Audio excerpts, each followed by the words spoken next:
જાણવું હોય તો આ પથ્થરની તમે કસોટી કરી ને તમારા વિશે કે કોઈના પણ વિશે કે કોઈએ તમારા પણ કંઈ કરેલું કરાયેલું હોય તે પણ તમારે જાણવું હોય તો તમે અહીં જાણી શકો છો.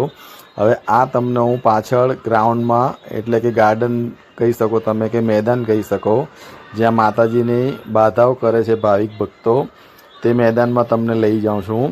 અહીં જે પણ માનતા હોય લોકોની તે બકરો અથવા કૂકડો ચડાવી અને અહીં પાછળ રાંધી ને તેઓ માતાની ધાર કરીને અહીં બેસીને પ્રસાદી કરે છે.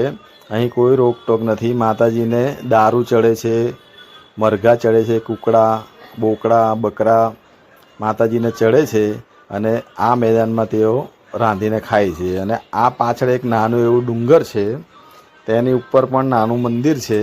તો આ સુનિલભાઈ સાથે અમે જય મા વિહત દોસ્તો, આજે આપણે આવ્યા છે દૂધ મોગરા માતાજીના મંદિરે. તો ચાલો તમને દર્શન કરાવી દઉં.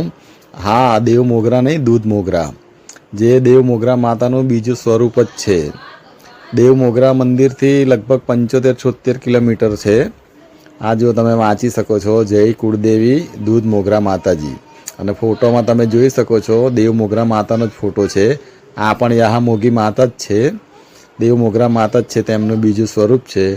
અને દેવ મોગરા મંદિરથી નજીક જ છે, 75-76 કિલોમીટર. અને સુરતથી લગભગ 60-65 કિલોમીટર થાય છે.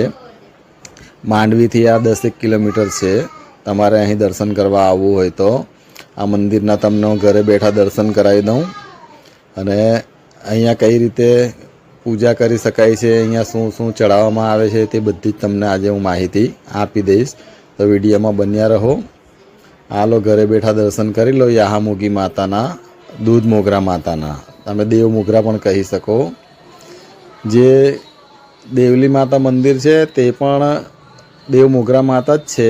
આ દૂધ મોગરા માતા છે તે પણ દેવ મોગરા માતા જ છે. અને યાહા મોગી માતા દેવ મોગરા છે તે પણ દેવ મોગરા માતા જ છે. આ ત્રણે યાહા મોગી માતા જ કહી શકાય દોસ્તો.